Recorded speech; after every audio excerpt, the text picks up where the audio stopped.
Cerita dimulai ketika Mitsuki berlari dengan kecepatan tinggi sambil mengaktifkan mode bertarungnya. Tanpa ragu, ia langsung menyerang Shikadai dan Iwabe. Tindakan itu bukan karena kebencian yang sebenarnya, melainkan akibat ingatannya yang belum pulih sepenuhnya.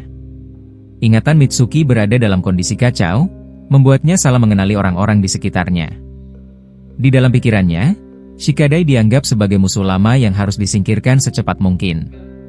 Karena itulah Mitsuki menyerang tanpa berpikir panjang dan tidak memberi kesempatan siapapun untuk berbicara dengannya.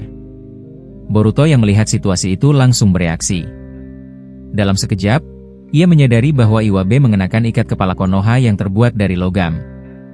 Boruto memusatkan fokusnya pada logam tersebut, lalu menggunakan kemampuan teleportasinya untuk berpindah ke sana.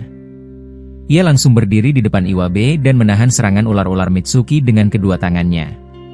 Karena kondisi mentalnya belum stabil, Mitsuki sama sekali tidak mengenali Boruto sebagai temannya. Melihat ularnya tertahan, Mitsuki melompat ke depan dan mencoba menyerang langsung dengan taringnya. Boruto dengan cepat menebas ular tersebut dan berkata dengan suara tegas agar Mitsuki menghentikan tindakannya, karena yang ia serang adalah teman-temannya sendiri. Dari dalam tubuh Boruto, Momoshiki berbicara dengan nada dingin. Ia mengatakan bahwa ucapan Boruto tidak akan ada gunanya, karena Mitsuki yang sekarang bukan Mitsuki yang mereka kenal. Menurutnya, ingatan Mitsuki belum stabil dan akan lebih aman jika ia dipindahkan ke dimensi lain agar tidak menimbulkan kekacauan lebih besar. Boruto langsung membalas dengan nada tidak setuju. Ia mengakui bahwa saran Momoshiki memang terdengar masuk akal, tetapi tidak menyelesaikan masalah utama. Boruto menjelaskan bahwa memindahkan Mitsuki ke dimensi lain tidak akan menyembuhkan kondisinya. Ia menegaskan bahwa rencananya sekarang adalah membantu memulihkan ingatan orang-orang yang terganggu, bukan menyingkirkan mereka. Boruto kemudian mengatakan bahwa ia akan menyebarkan serbuk dari kebun Shinku untuk menahan dan menenangkan para shinobi yang bertindak di luar kendali. Tak lama kemudian, Boruto memunculkan sekitar 20 kg serbuk tersebut dan menyebarkannya ke berbagai arah. Serbuk itu mengenai para shinobi yang sedang mengamuk akibat ingatan mereka yang kacau, sehingga pergerakan mereka mulai melambat dan lebih terkendali. Di saat yang sama, bayangan Boruto muncul dan mengepung Mitsuki. Karena dianggap paling berbahaya setelah mengaktifkan Sage Mode, Mitsuki dijaga ketat oleh 3 Kage Bunshin Boruto yang terus mengawasi setiap gerakannya. Sementara itu, di lokasi lain, Madara melihat Rock Lee yang telah membuka gerbang kelima. Pemandangan itu membuat Madara teringat pada masa lalu. Ia berkata bahwa ia mengenal anak itu sebagai murid dari seseorang yang pernah ia hadapi dalam Perang Dunia Shinobi keempat. Melihat Rock Lee membuka gerbang Hachimon, Madara teringat pada gurunya yang dulu hampir mengalahkannya dalam pertarungan sengit. Ia kemudian bertanya-tanya dalam hati kemana perginya sosok tersebut, karena sudah lama ia tidak melihatnya lagi. Boruto sendiri tidak mengetahui keberadaan orang itu saat ini. Di sisi lain medan pertempuran, Killer B masih berusaha melepaskan diri dari cengkeraman Susanoo milik Madara. Ia terus memberontak dan mencoba melawan, tetapi Madara sama sekali tidak berniat melepaskannya. Di tempat yang berbeda, Sasuke dan Tobirama saling bertanya-tanya tentang apa sebenarnya yang sedang terjadi. Otsutsuki baru yang mereka hadapi kemudian berbicara dan mengatakan bahwa tidak semua kekuatan akan menghasilkan hasil sesuai keinginan penggunanya. Ia menjelaskan bahwa kekuatan Zeno omnipotensi yang digunakan oleh perempuan tadi memiliki risiko besar dan bisa menimbulkan efek yang berbeda-beda, terutama jika kondisi mental penggunanya tidak stabil. Tobirama mendengarkan dengan saksama lalu ikut berbicara. Ia mengatakan bahwa meskipun Otsutsuki itu adalah musuh mereka, ia setuju dengan pendapatnya. Tobirama menjelaskan bahwa melalui sensor miliknya, ia bisa merasakan kegelisahan dari Eida setelah menggunakan kekuatan Zeno. Menurutnya, jelas ada sesuatu yang tidak beres sedang terjadi. Sasuke mendengar itu dengan perasaan kesal dan berkata bahwa ia tidak bermaksud menuduh, tetapi ia bertanya-tanya apakah Eida sengaja menciptakan kekacauan ini. Tobirama langsung menegur Sasuke dengan nada tegas. Ia mengatakan agar Sasuke tidak terlalu cepat mengambil kesimpulan buruk tanpa pemikiran yang matang. Tobirama mengingatkan bahwa sebagai Hokage, Sasuke memang berhak memiliki pendapat, tetapi tidak seharusnya mengucapkannya secara terbuka tanpa bukti yang jelas. Ia meminta Sasuke untuk tenang dan mempertimbangkan kemungkinan lain, bahwa kekacauan ini bisa saja disebabkan oleh pihak lain yang menyabotase kekuatan Zeno tersebut. Mendengar perkataan Tobirama, Sasuke terdiam sejenak sebelum sebuah nama terlintas di pikirannya. Ia lalu mengucapkan terima kasih karena telah ditegur dan mengakui bahwa Tobirama benar. Sasuke mengatakan bahwa ada satu orang yang sangat mungkin terlibat dalam semua ini. Ketika Tobirama bertanya siapa orang itu, Sasuke menjawab bahwa orang tersebut adalah Amado. Ia menjelaskan bahwa para cyborg seperti Ida berasal dari teknologi Amado, dan Amado pula yang merakit tubuh mereka sebagai gabungan antara tubuh manusia dan sains.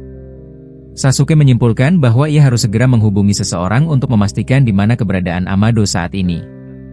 Adegan kemudian berpindah ke dimensi Daikokuten milik Kawaki. Di dalam dimensi itu, Shinjujura terlihat terus berusaha keluar dari kubus besar yang mengurung tubuhnya. Ia mengerahkan tenaga dan cakranya, namun kubus tersebut sama sekali tidak menunjukkan tanda-tanda retak. Di sisi lain kubus itu, Naruto juga dikurung oleh Kawaki dalam keadaan tidak sadarkan diri. Sebelumnya, Boruto dan Kawaki sepakat memindahkan Naruto ke tempat ini agar ia bisa beristirahat setelah ketujuh biji dikeluarkan dari tubuhnya. Naruto tidak mati setelah peristiwa itu, karena energi kehidupan dari segel Byakugan milik Tsunade telah merespons dan menjaga vitalitas tubuhnya agar tetap bertahan hingga sekarang. Melihat Naruto berada begitu dekat dengannya, Jura menilai situasi ini sebagai kesempatan yang sangat berharga. Dalam pikirannya, ia berencana mendekati Naruto dan mengambil biji yang ada di dalam tubuh Hokage ketujuh tersebut. Namun Jura tidak mengetahui bahwa seluruh biji sudah tidak ada lagi di tubuh Naruto. Dengan nada kesal, Jura berbicara sendiri dan mengeluhkan kubus yang menahannya. Ia berkata bahwa kubus milik Kawaki ini terasa berbeda dibandingkan kubus miliknya atau milik Shiki.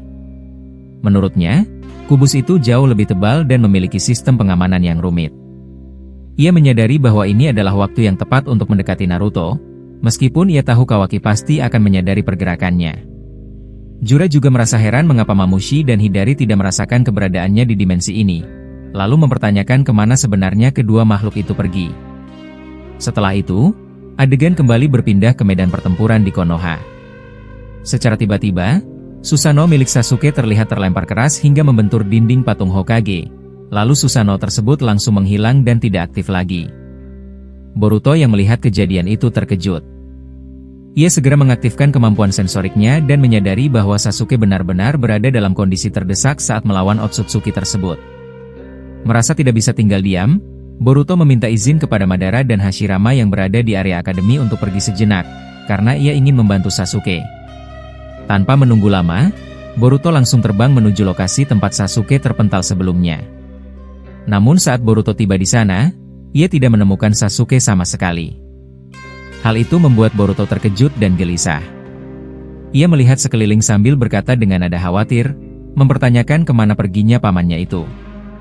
Tidak lama setelah itu, adegan berpindah dan memperlihatkan Sasuke yang terbaring lemah sambil menatap ke arah Ishiki.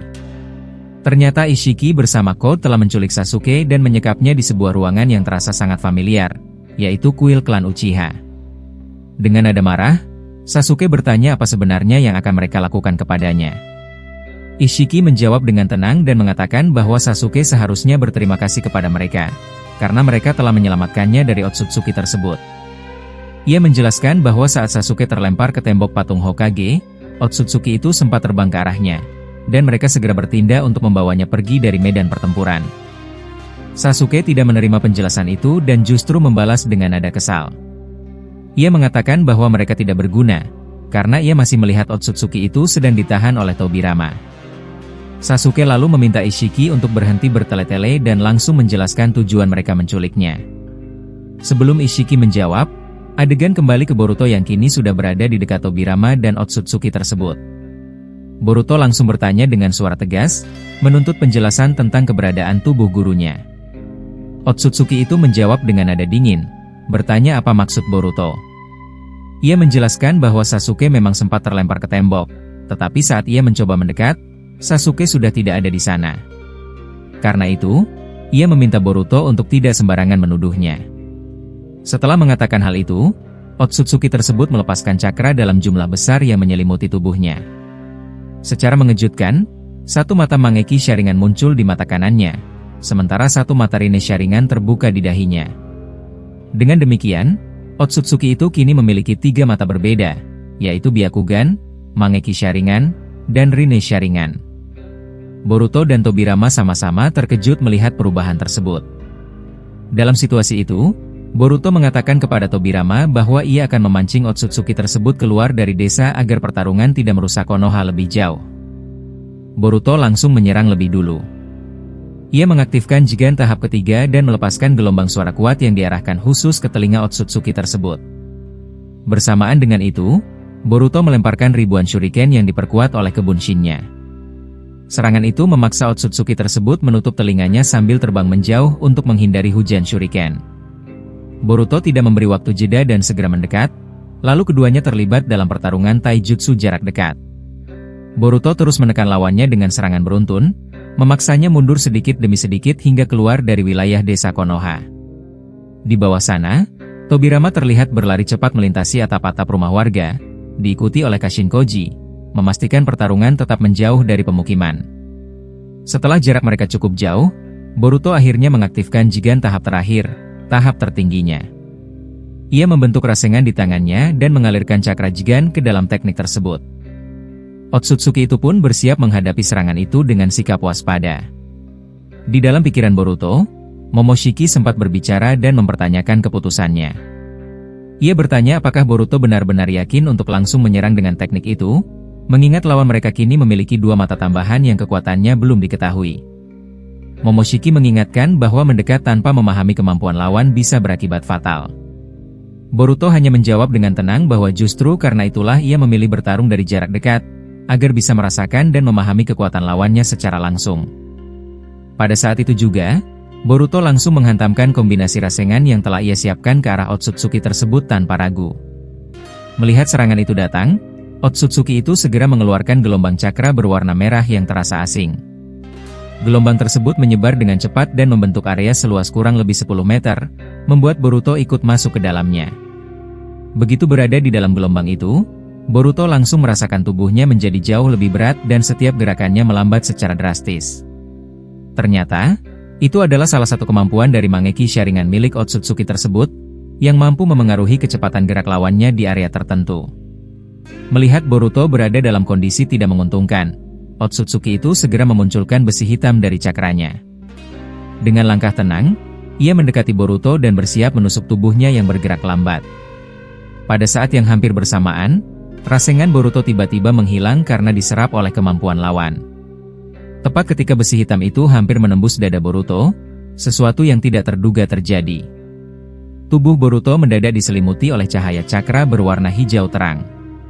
Di kejauhan, Tenseigan milik Himawari kembali aktif setelah sosok misterius di dalam dirinya menyampaikan bahwa Boruto sedang berada dalam bahaya besar.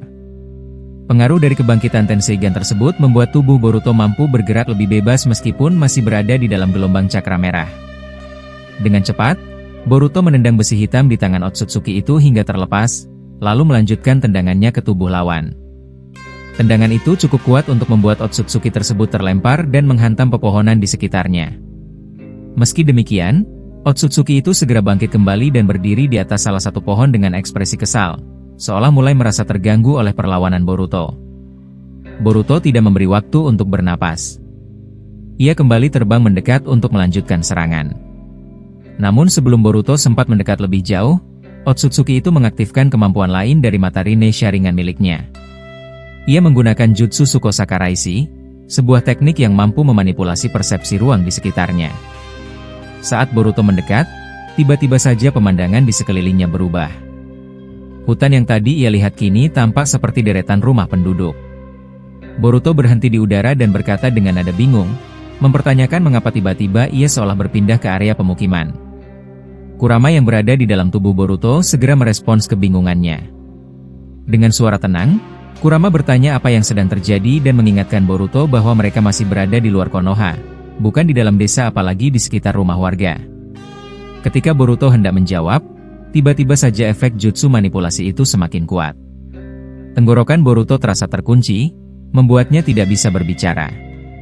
Pedang yang ia pegang terlepas dari tangannya, dan wajahnya menunjukkan ekspresi seolah sedang tercekik. Kejadian itu langsung disadari oleh Kashinkoji dan Tobirama yang berada tidak jauh dari sana. Dengan wajah panik, Kashinkoji bertanya apa yang sedang terjadi pada Boruto dan mengatakan bahwa mereka harus segera membantunya. Tobirama mengangguk setuju dan berkata agar Koji memegang tubuhnya, karena ia berniat berteleportasi ke tanda segel yang masih tertanam di tubuh Boruto. Namun tepat saat mereka mencoba bergerak, gelombang cakra merah dari Mangeki Sharingan Otsutsuki itu kembali meluas dan menjangkau mereka berdua. Gerakan Koji dan Tobirama langsung melambat, dan bukan hanya itu, mereka juga tidak bisa mengaktifkan jutsu apapun. Tobirama menyadari bahwa ia sama sekali tidak bisa berpindah dari tempat itu. Tidak berhenti sampai di situ, Otsutsuki tersebut kemudian memasukkan elemen api ke dalam gelombang cakra merah itu. Api menyelimuti tubuh Koji dan Tobirama secara langsung.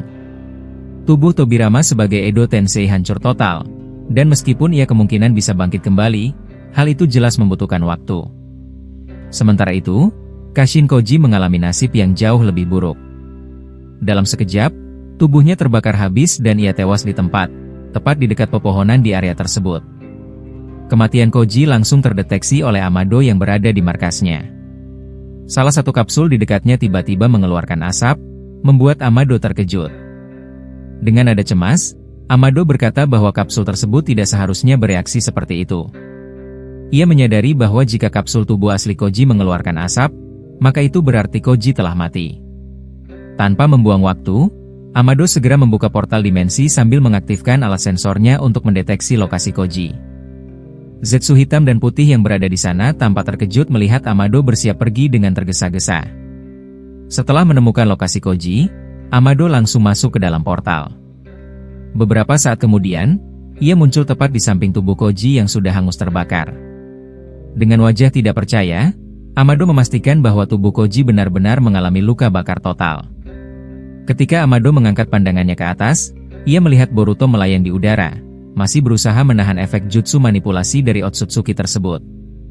Tidak lama setelah itu, Himawari akhirnya tiba di lokasi pertarungan untuk membantu kakaknya. Dengan Tenseigan aktif di mata kanannya dan informasi dari sosok misterius di dalam dirinya, Himawari segera menggabungkan kekuatan tersebut dengan cakra Kurama. Mata Kurama muncul di mata kirinya, dan dengan bantuan Tenseigan, Himawari mampu melihat bahwa titik pusat serangan Otsutsuki itu berada tidak jauh dari tubuh Boruto. Menyadari hal tersebut, Himawari bersiap untuk mengambil tindakan demi menyelamatkan kakaknya dari situasi berbahaya itu. Sosok misterius itu kembali berbicara dengan suara tenang, seolah memberi arahan yang sangat penting. Ia mengatakan kepada Himawari bahwa jika titik pusat serangan manipulasi itu dihancurkan, maka mata Jigen milik Boruto akan kembali normal dan tidak lagi terpengaruh oleh kemampuan Otsutsuki tersebut. Mendengar hal itu, Himawari langsung menenangkan dirinya lalu berkata dengan nada yakin, bahwa ia akan melakukannya bersama Kurama dan tidak akan ragu. Ia meminta Kurama meminjamkan kekuatannya, lalu mulai mengumpulkan cakra Bijdama secara perlahan hingga ukurannya cukup stabil.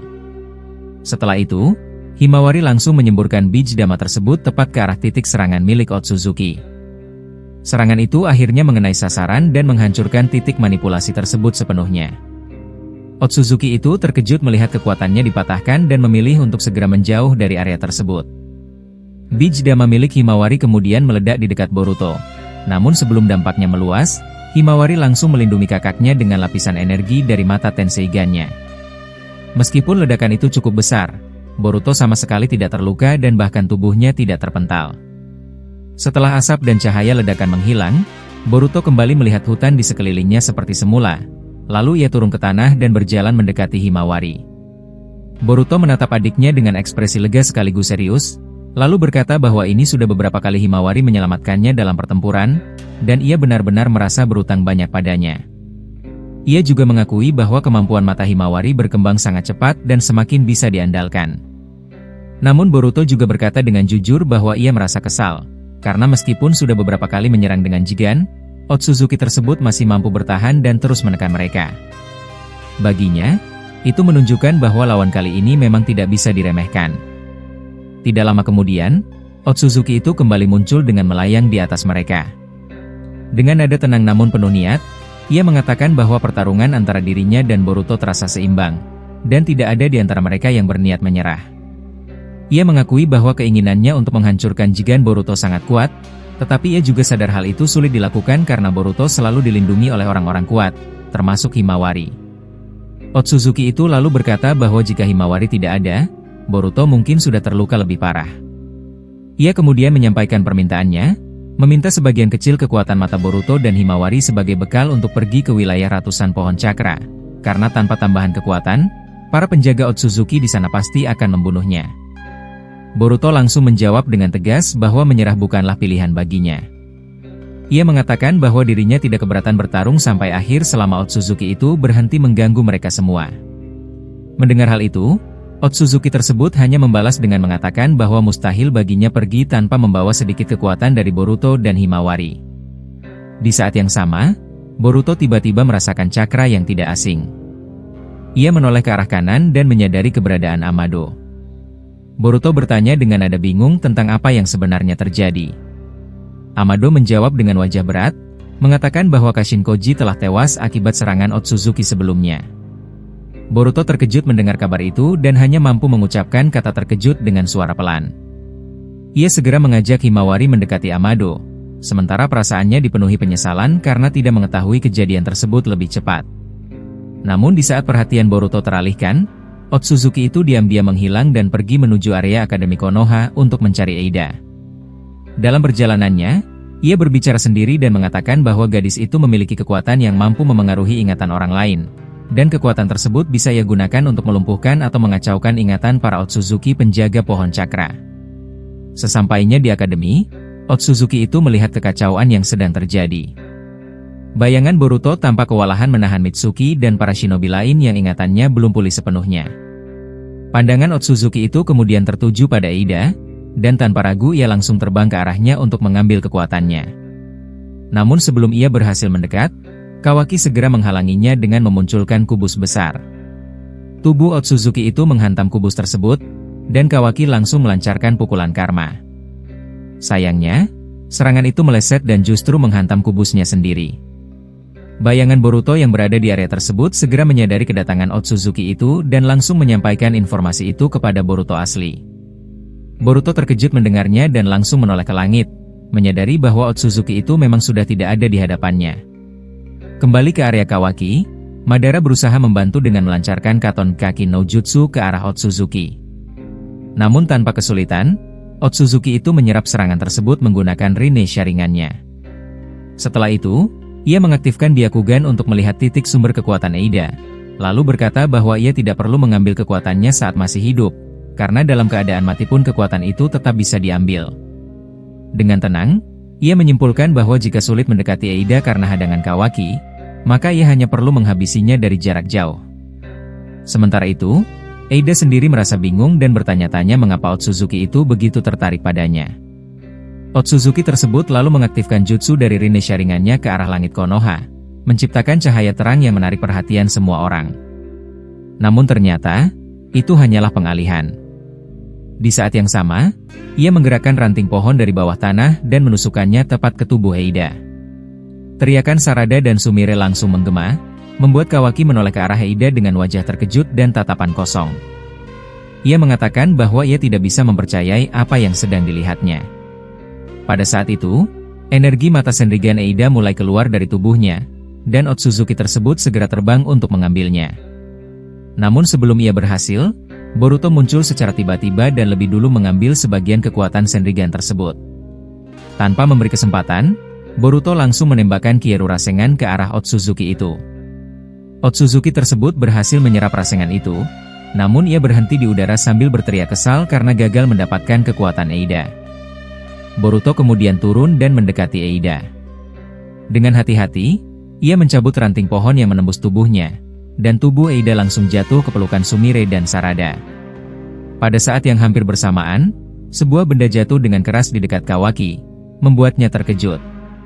Ternyata itu adalah Daemon, yang terlihat menangis sambil menatap Otsutsuki yang melayang di atas mereka. Otsutsuki itu pun mulai merasakan efek dari kekuatan aneh milik Daemon yang perlahan memengaruhi dirinya.